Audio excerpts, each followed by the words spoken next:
Bom dia, irmãos e irmãs. Graça e paz. Tudo bem com vocês? Que bom, comigo também está tudo bem. Melhor agora, quando eu posso compartilhar com os irmãos um pouco da palavra e um pouco daquilo que Deus tem colocado no meu coração. E se tem um versículo que tem falado muito comigo nos últimos tempos, é aquele que está escrito lá em 2 Crônicas 16:9, onde a palavra do Senhor diz assim: pois os olhos do Senhor estão atentos sobre toda a terra, para fortalecer aqueles que lhe dedicam totalmente o coração. E quando eu li esse versículo pela primeira vez, me chamou muita atenção. Porque não sei você, mas muitas vezes eu me sinto cansado. Muitas vezes eu me sinto sobrecarregado. Muitas vezes eu sinto que eu preciso ser fortalecido.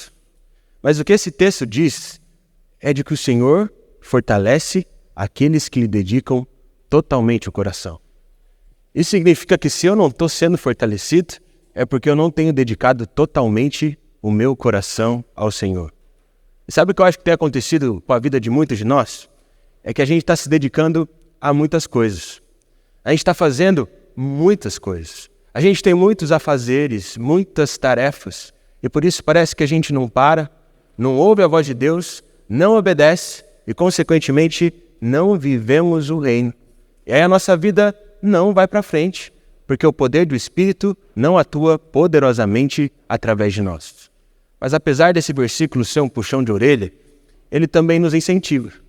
Porque se nós passarmos a buscar o Senhor e entregarmos totalmente o nosso coração a Ele, Ele vai nos fortalecer. Só que para que isso aconteça, nós precisamos morrer para nós mesmos. Estarmos dispostos a viver a vida que Deus tem para nós. E para que a gente possa fazer isso, a gente precisa obedecer. E obedecer não é tão simples assim. Eu vou compartilhar uma história com os irmãos. Há cerca de uns 2 anos atrás, eu estava aqui num culto de terça-feira na igreja. Naquela tarde eu fui o pregador. No final da pregação veio minha irmã com um envelope branco e ela disse assim: Juninho, isso aqui é para abençoar a sua vida. Foi Deus que me pediu para dar essa quantia em dinheiro. E na hora eu falei: glória a Deus, eu recebo em nome de Jesus, com toda alegria no rosto. E lembro que quando eu saí da igreja, já fui em direção ao banco aqui embaixo para depositar aquele valor em dinheiro. E quando eu estava na fila do depósito, eu sentia muito forte em meu coração que aquele dinheiro não era para mim. E que aquele dinheiro não era meu. Mas eu comecei a falar assim: Deus, não pode ser a tua voz. Porque foi o Senhor que pediu para aquela irmã dar o dinheiro para mim. Você acha que Deus ia falar para eu dar o meu dinheiro para os outros? Tem outra coisa. Tem mais, Deus, eu estou fazendo planos. Eu contei quanto dinheiro tem aqui. Eu poderia ir numa churrascaria e ainda guardar um dinheirinho depois. Estava feliz da vida. Mas alguma coisa me dizia que aquele dinheiro não era meu. Enquanto eu pensava assim, o gerente do banco saiu lá de dentro e foi para onde ficam os caixas eletrônicos. Ele disse assim: pessoal, teve um erro no sistema. A única coisa que está disponível para vocês fazerem aqui é conferir o seu saldo. Mas fazer transferência, depósito ou qualquer outra operação é só amanhã. Eu falei: rapaz, eu acho que Deus está querendo que eu dê esse dinheiro para alguém. E aí eu voltei para casa pensando assim: Deus, se o Senhor quer que eu dê esse dinheiro para alguém, me fala, me mostra. Quem que é? E aí me veio o pensamento de um amigo meu que eu já não via há mais de 6 meses. Só que eu pensei assim: eu nem tenho intimidade com ele. Até parece que eu vou entregar uma continha de dinheiro, ele vai achar até ruim, até estranho. E aí à noite, quando eu saí de casa e fui para uma célula, quem vocês acham que eu encontrei lá? Aquele meu amigo que fazia 6 meses que eu não via. E aí eu peguei aquele envelope que estava na minha mala e entreguei: ó, acho que Deus está pedindo para eu entregar esse valor em dinheiro para você. Me despedi dele e fui embora para casa. Quando eu cheguei em casa e abri meu WhatsApp, eu ouvi um áudio daquele meu amigo. E aquele áudio dizia mais ou menos assim: Juninho, você não vai acreditar. Há um tempo atrás, Deus colocou um projeto no meu coração, mas esse projeto era ousado demais. Então eu falei: Senhor, eu preciso de uma quantia em dinheiro todo mês. E eu não tenho essa quantia. É o Senhor que vai precisar pagar. E você não tem ideia, Juninho. O valor que você me deu era exatamente o valor que a gente precisava esse mês. E aí naquele momento eu fiquei animado. Eu fiquei fortalecido, porque Deus tinha me usado.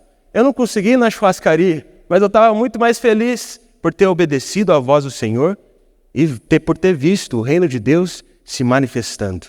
Porque é isso que acontece quando nós nos dedicamos totalmente ao Senhor. Quando a gente se permite ser usado por Deus, Ele nos fortalece. E a gente para de ficar cansado. A gente para de reclamar, tudo porque nós estamos dedicando totalmente o nosso coração a Ele. E por isso nós começamos a viver o reino de Deus. É justamente sobre isso que eu gostaria de conversar com os irmãos essa manhã. Por isso, se você puder e quiser, eu convido você a abrir a sua Bíblia no Evangelho de Lucas, capítulo de número 17. Nós vamos ler do verso de número 20 ao verso de número 21. Lucas, capítulo de número 17, do verso de número 20 ao verso de número 21. Eu vou ler a palavra na tradução NVI e eu espero que os irmãos consigam acompanhar essa leitura junto comigo, onde a palavra diz assim: certa vez, tendo sido interrogado pelos fariseus sobre quando viria o reino de Deus, Jesus respondeu: o reino de Deus não vem de modo visível, nem se dirá, aqui está ele ou lá está, porque o reino de Deus está entre vocês. Vou ler mais uma vez esse finalzinho, para que a gente possa ter compreensão disso. Porque o reino de Deus está entre vocês. Vamos orar mais uma vez? Feche seus olhos, baixe sua cabeça, para que possamos buscar ao Senhor. Senhor Deus Pai, nós te agradecemos por tudo aquilo que o Senhor tem feito nas nossas vidas. Mas em especial, nessa manhã, nós queremos te agradecer pela sua presença, pois ela é real aqui nesse lugar. E por isso nós te pedimos, Espírito Santo de Deus, quebranta os nossos corações. Fala conosco nessa manhã, para que possamos sair daqui com o coração fervendo, prontos para te obedecer e vivemos o reino de Deus. É isso que nós te pedimos, em nome do Senhor Jesus. Amém. Irmãos, quando eu li esse texto essa semana, Deus falou bastante ao meu coração. Porque o que eu percebo é que muitas vezes, quando nós olhamos o panorama atual da nossa sociedade, das nossas famílias, das novas gerações, ou até mesmo para o panorama das nossas igrejas, a gente costuma olhar para o céu e perguntar para Deus o seguinte: Senhor, até quando? Até quando as coisas vão continuar assim? Até quando as pessoas vão ter sempre as mesmas atitudes e mesmas posturas? Senhor, até quando a gente vai ficar sofrendo com tudo isso? E se tem algo que Deus falou comigo enquanto eu lia esses 2 versículos, é que ao mesmo tempo em que nós elevamos as nossas cabeças para o céu e fazemos essas perguntas para o Senhor está olhando aqui para baixo e perguntando o seguinte: quem vai se levantar para viver o reino e mudar essa situação? Quando nós lemos esse texto, nós percebemos que os fariseus eles ficaram interrogando Jesus e perguntando: quando? Quando? Quando que o reino de Deus vem? Mas o que Jesus estava querendo mostrar para eles é que o reino de Deus não ia vir de modo visível e que eles precisavam viver o reino para que o reino se tornasse perceptível a eles. E sabe o que eu tenho percebido? Eu tenho percebido que a gente se parece demais com os fariseus. Tem pecados hoje em dia que a gente fala muito sobre esses pecados, mas Jesus falava pouco sobre eles. Sabe qual é o pecado que Jesus muito falava? Religiosidade. E às vezes nós não percebemos, mas é nesse pecado que nós temos caído dia após dia, semana após semana, mês após mês e ano após ano. Jesus está olhando para nós e está perguntando: até quando? Eu quero que eles vivam o reino, mas para que a gente viva o reino, nós precisamos começar a obedecer. Nós precisamos nos levantar. O problema é que muitas vezes nós até nos levantamos, mas nós nos levantamos para nos entregar a tarefas religiosas e não a Deus de verdade. E não é isso o que o Senhor quer. Isso fica bem claro quando nós lemos o capítulo de número 18 do Evangelho de Lucas, porque ali Jesus está contando a parábola do fariseu e do publicano. Nessa parábola, Jesus diz que 2 homens em um determinado dia foram para o templo orar. Um desses homens era fariseu e o outro era um publicano. E Jesus diz que o fariseu orava mais ou menos assim: Senhor Deus, eu te dou graças, porque eu não sou um pecador. Senhor Deus, eu te dou graças, porque eu não sou adúltero. Senhor Deus, eu te dou graças, porque eu não sou como esse publicano que está aqui do meu lado. E mais do que isso, Pai, eu te dou graças porque o Senhor tem me tornado seu servo. Afinal, eu dou dízimo de tudo certinho e eu ainda jejuo 2 vezes por semana. A oração daquele homem era basicamente para esfregar na cara de Deus as coisas que ele estava fazendo para então ser abençoado. Mas Jesus também conta qual era a oração do publicano. A oração do publicano era bem simples, porque ele olhava para os céus e dizia o seguinte: ó Deus, tem misericórdia de mim, porque sou um pecador. Aquele homem, ele reconhecia que nada que ele fizesse tornaria ele bom, e por isso ele percebia que dependia totalmente de Deus. E o que Jesus diz é que quem voltou justificado para sua casa naquele dia não foi o fariseu, que fazia tudo e se exaltava, mas sim o publicano, porque o publicano tinha entendido que dependia totalmente do Senhor. E aqui a gente pode aprender uma coisa, meus irmãos. O Senhor, Ele não quer pessoas que só fazem tarefas. O Senhor não quer pessoas que só fazem coisas para Ele. O que o Senhor quer são pessoas que entendem que precisam dEle em todo tempo, pois são pecadoras e que se entregam a Ele de todo o coração para então obedecer. Nós precisamos entender isso de uma vez por todas. Nós não somos empregados de Deus, nós somos filhos de Deus. E Jesus estava querendo dizer isso para os discípulos várias e várias vezes, mas em especial mesmo na parábola do filho pródigo, lá em Lucas 15. Eu não vou gastar tanto tempo contando a história dessa parábola, porque ela já é muito conhecida, mas ela tem falado muito ao meu coração. Porque o que Jesus diz é de que havia um homem que tinha 2 filhos. E um desses filhos, antes que o pai morresse, pediu a sua parte na herança. E o pai concedeu. Acontece que esse filho foi para uma região muito distante. E lá nessa região muito distante, ele gastou tudo o que ele tinha de forma irresponsável. E por isso, ele começou a passar necessidades. E para piorar a situação dele, a região onde ele estava enfrentou uma fome gigantesca. E por isso, ele teve muita necessidade. Tanta necessidade que a palavra diz que ele desejou comer a comida que era dos porcos. Quando ele se viu naquela situação, ele pensou assim: nossa, meu pai é um homem de muitas posses. Os funcionários dele estão vendo uma vida muito melhor do que eu. Eu vou voltar para a casa do meu pai. E o que a palavra nos diz é que enquanto ele estava voltando, ele foi elaborando um roteiro, um script sobre o que ele iria falar para o pai. Ele começou a pensar assim: eu vou chegar para o meu pai e vou dizer: eu não sou mais digno de ser chamado teu filho. Por isso, só me trata como um dos teus empregados. Mas quando ele chegou, ao invés de ouvir cobrança, ao invés de ficar ouvindo o quanto ele tinha errado, tudo que ele recebeu foi um abraço. Tudo que o pai fez por ele foi dar uma festa, porque o filho dele tinha voltado para casa. Sabe por quê? Porque não importa quanto tempo você está longe da igreja, não importa se você está fazendo as coisas certas ou não, se você voltar para a casa do pai, ele não vai querer que você se torne um empregado dele, ele vai te chamar de filho, vai te abraçar e vai querer te ensinar a como viver o reino de Deus. Porque Deus não quer empregados, Deus quer filhos que entendam que são amados por Ele e obedecem a Ele em amor. E sabe o que eu acho mais bonito dessa parábola? É que o outro filho, que fazia todas as tarefas e não tinha pedido herança, ao ver a festona que o pai tinha dado para o filho pródigo, ele ficou com ciúmes, ele ficou bravo. Ele disse assim: pai, eu estou te obedecendo o tempo todo, eu faço grandes coisas por você, eu me esforço por você, e você nunca me deu uma festa. Eu tenho muito dó desse filho. Sabe por quê? Porque ele não tinha entendido que a maior recompensa não é o que a gente ganha por fazer tarefas ou obedecer. A maior recompensa é ter intimidade e relacionamento com o Pai.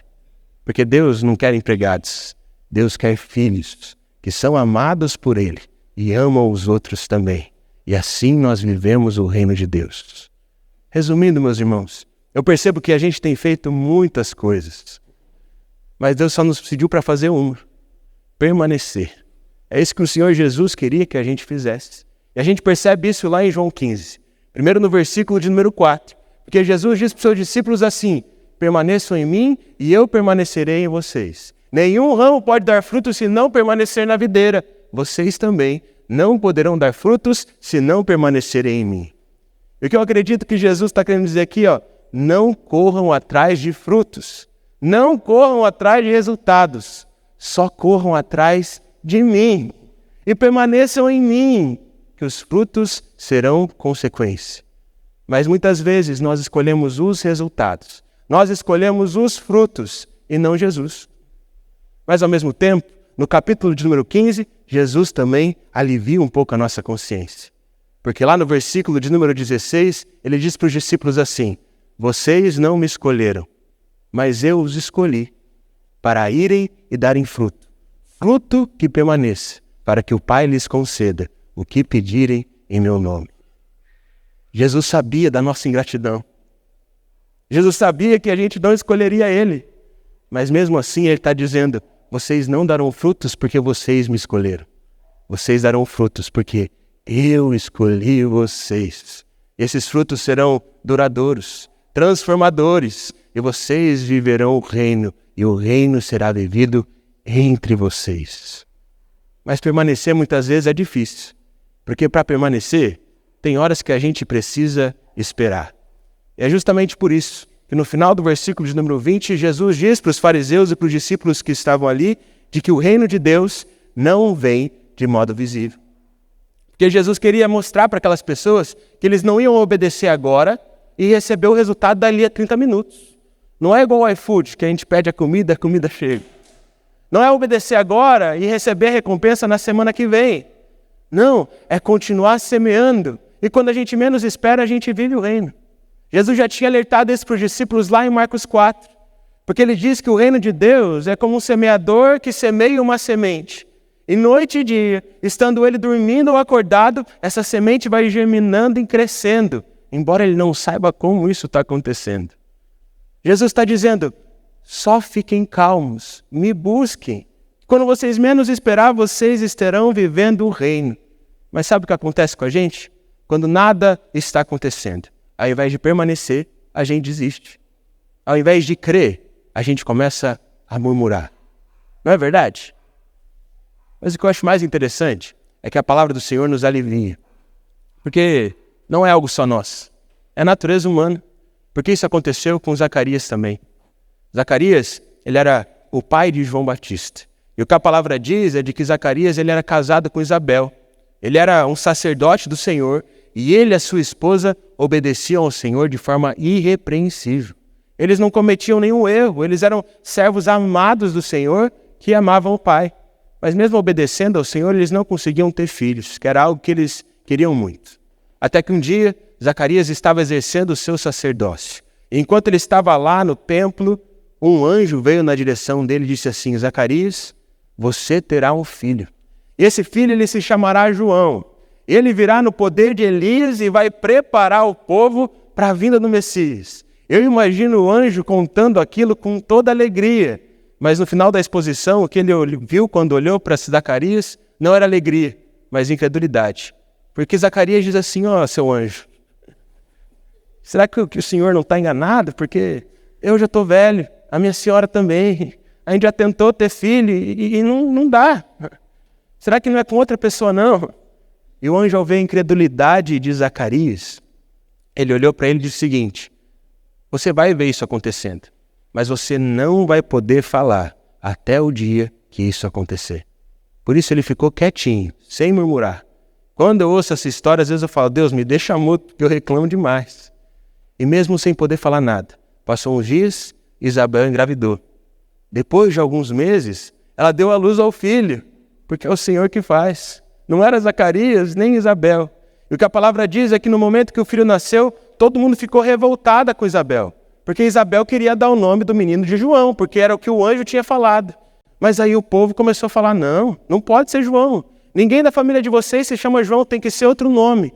Eu imagino Zacarias desesperado, procurando algum lugar para escrever alguma coisa, e ele disse, o nome dele será João. Eu imagino que naquele momento, assim, deve ter caído uma adrenalina muito forte em cima de Zacarias. E quando ele declarou que o nome do filho dele seria João, o que a palavra diz é que a boca dele se abriu, a língua dele se soltou, e ao invés de falar alguma coisa, ele simplesmente adorou ao Senhor, porque ele viu que o Senhor poderia fazer. Essa história nos ensina uma coisa, meus irmãos, que quando nós ficamos quietinhos, sem reclamar, sem pedir demais, e só permanecendo, Deus faz. E aí o reino se torna visível. E aí a gente vive uma vida feliz. Deus tem falado muito comigo sobre felicidade. Eu tenho percebido que eu tinha uma visão muito errada sobre o que é ser feliz. Porque eu li o texto de Lucas 1,45. E lá está escrito o seguinte, feliz é aquela que crê que se cumprirá aquilo que o Senhor lhe disse. Hoje em dia a gente acha que ser feliz é ter tudo o que a gente quer. Ser feliz é ter uma vida perfeita. Ser feliz é viver da forma como aquelas pessoas dizem que vivem nas redes sociais. Mas sabe o que é felicidade, segundo Deus? É crer bem quietinho e permanecer nele, esperando que as promessas do Senhor se cumpram. E quando nós ficamos bem quietinhos e seguimos avante, Deus faz. É assim nas nossas vidas e foi assim na vida de Moisés. Deus tem falado muito comigo através da vida desse servo de Deus. Principalmente naquele momento em que ele estava prestes a atravessar o Mar Vermelho, lá em Êxodo 14. O que a gente pode perceber é que o povo estava desesperado. Porque o faraó já tinha libertado o povo já estava saindo da escravidão, indo rumo à terra prometida, só que ao mesmo tempo o coração do faraó endureceu de novo. Por isso ele pediu para os soldados irem perseguindo o povo de Deus naquele lugar. E chegou um momento que o povo de Israel olhava para frente e viu o mar. E eles não tinham um barco para atravessar aquele mar. Não tinha muito o que fazer. E quando eles olhavam para trás, eles viam também os soldados egípcios vindo com toda a fúria, pronto para destruir eles. Eu imagino o povo olhando para Moisés e falando, a conta é tua, busca Deus aí. E o que a palavra diz é de que Moisés buscou o Senhor. E a resposta de Deus, ela é um pouco diferente daquilo que eu acho que eles esperavam. Porque no versículo de número 15 está dizendo que o Senhor disse o seguinte para Moisés: por que você está clamando a mim? Digam aos israelitas que sigam adiante. É como se Deus falando, o que vocês estão reclamando de novo? Vocês não acabaram de sair da escravidão? Só segue permanecendo naquilo que eu falei. E aí o coração de Moisés se encheu de paz, se encheu de força, e ele foi para a frente do mar. E quando ele levantou o cajado dele, o mar se abriu, e todo aquele povo passou no mar. E quando todo mundo tinha passado, eles olharam para trás e viram o mar se fechando em cima dos inimigos. Porque quando a gente segue avante, permanecendo no Senhor, Deus faz. E o que eu acho mais bonito desse capítulo é o verso número 31. Porque a palavra diz que o povo de Israel viu o grande poder, temeu ao Senhor e colocou nele toda a sua confiança. Irmãos, nós precisamos continuar marchando, colocando toda a nossa esperança em Deus. Porque tem momentos na nossa vida que só nos resta crer e marchar. Porque em muitos momentos o reino não é visível, mas o reino se torna perceptível quando os servos de Deus se levantam e começam a obedecer a Deus de todo o coração. E é justamente por isso que no versículo de número 21, Jesus está dizendo que não dá para dizer acerca do reino de Deus, aqui está ou lá está, porque o reino de Deus estava entre aqueles que estavam ouvindo ele. Eu imagino que Jesus estava olhando para aquelas pessoas que estavam ali, dizendo o seguinte, vocês querem viver o reino de Deus? Vocês precisam se mexer um pouquinho. Vocês precisam obedecer aquilo que o Senhor já disse para vocês obedecerem. E eu acredito que Deus está falando conosco hoje, nessa manhã, a mesma coisa. Vocês estão querendo viver o reino de Deus? Então vocês precisam se levantar. Porque enquanto vocês não se levantarem, o reino não será perceptível entre vocês. Mas sabe qual é o nosso problema? O nosso problema é que muitas vezes nós estamos no caminho, mas a gente demora demais para crer em Jesus. Isso não é exclusividade nossa também. Isso aconteceu com os discípulos. Isso ficou bem claro lá em Lucas 24, na famosa passagem do caminho de Emaús. E o que a palavra nos diz é de que Jesus já havia morrido e ressuscitado. E que naquele momento tinham 2 discípulos de Jesus saindo de Jerusalém para irem até Emaús. E aí Jesus vai até eles e começa a conversar com eles. Mas aqueles discípulos não conseguem perceber que aquele homem que estava conversando com eles era Jesus. Por isso Jesus pergunta sobre o que eles estavam conversando. E eles falam que eles estavam conversando sobre Jesus. Um homem poderoso, em palavras e em atitudes. Um homem que realizava sinais e maravilhas, mas que tinha sido morto. E que agora havia um boato que ele tinha ressuscitado, porque algumas irmãs tinham visto a tumba dele revirada e viram o próprio Cristo. Mas outros discípulos foram até a tumba, não viram Jesus e só viram a tumba revirada. Por isso eles estavam dizendo que eles estavam com dúvidas se Jesus tinha ressuscitado ou não. E quando Jesus percebe a incredulidade daqueles 2, ele diz o seguinte no verso número 25.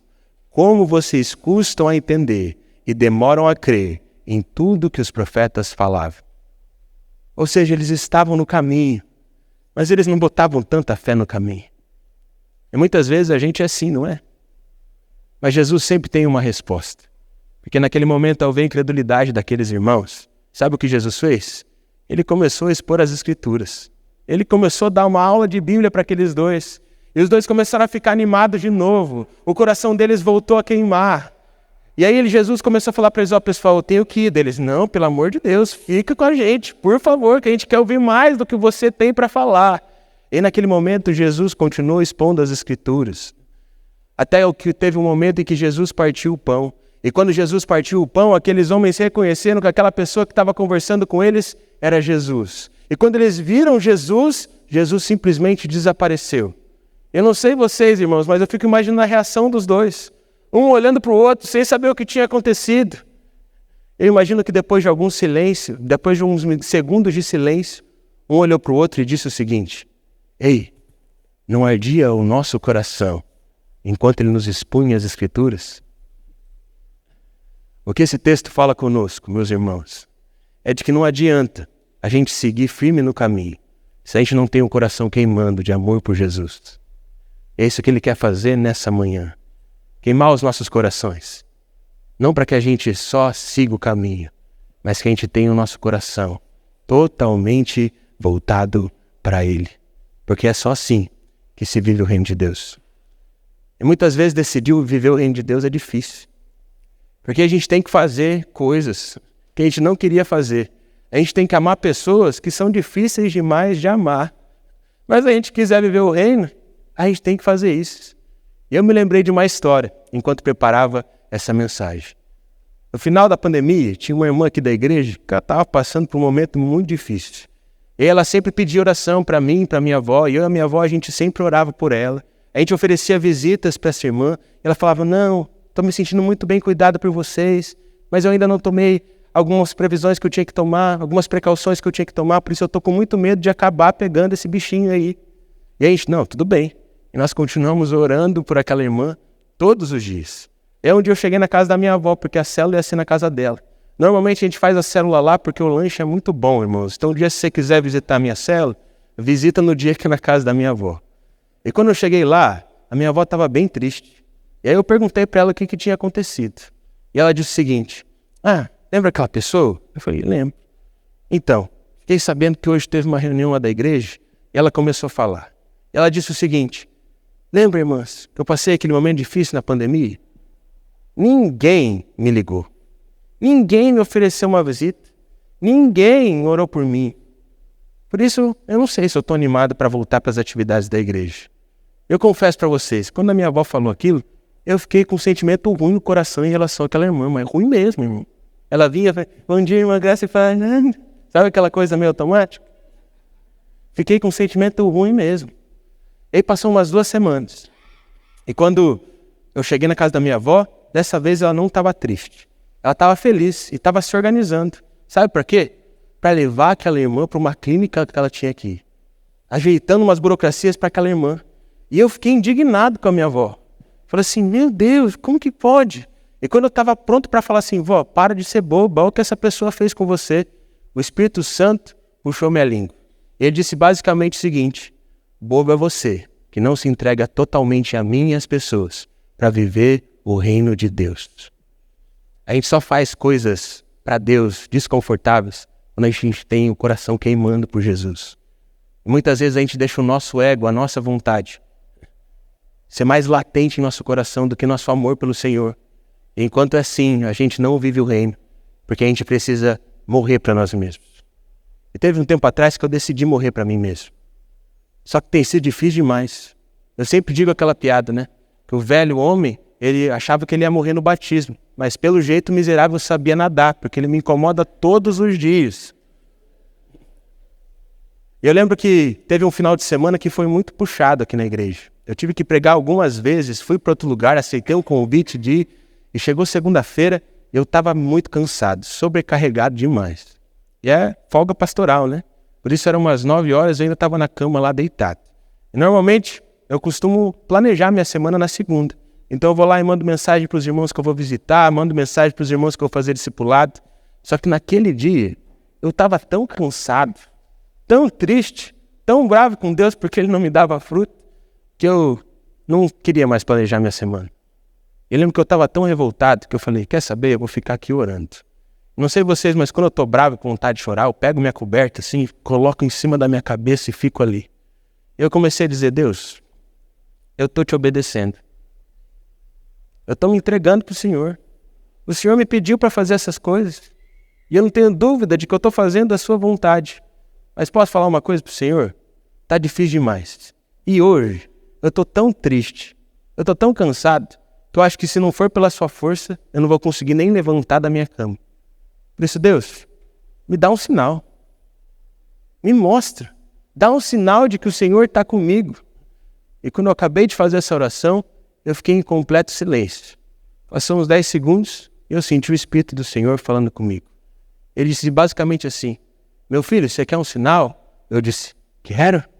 Todo animado. Ele disse, a minha cruz já basta. Meu filho já morreu por você. Agora está na hora de você morrer para você mesmo, para viver a vida que o meu filho preparou para que você viva. Chegou a hora, meus irmãos, de morrermos para nós mesmos, para vivermos o que Deus tem para nós, individualmente, e vivemos o reino de forma coletiva. Porque no final das contas, Jesus já deu o passo dele.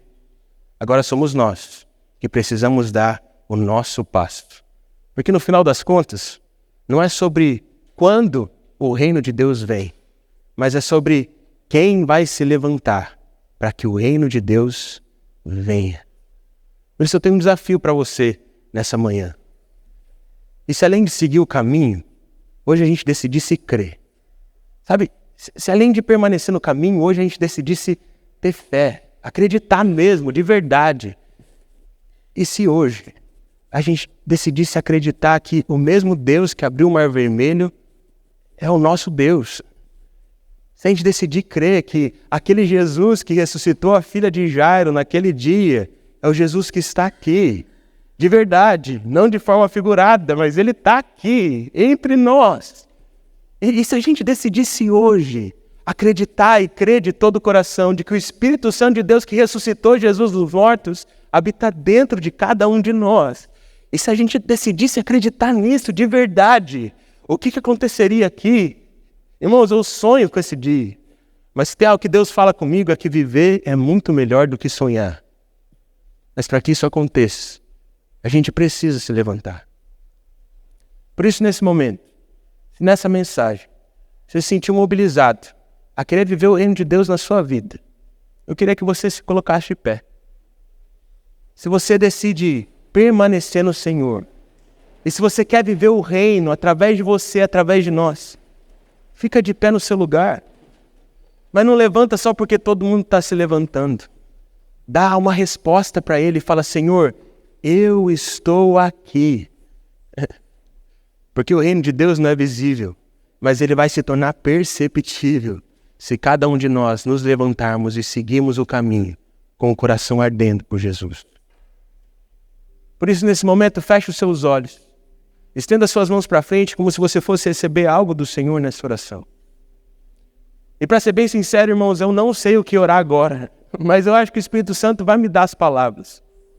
Mas ao mesmo tempo, eu sinto que a oração mais importante não é a minha, mas a oração que você vai fazer para o Senhor agora.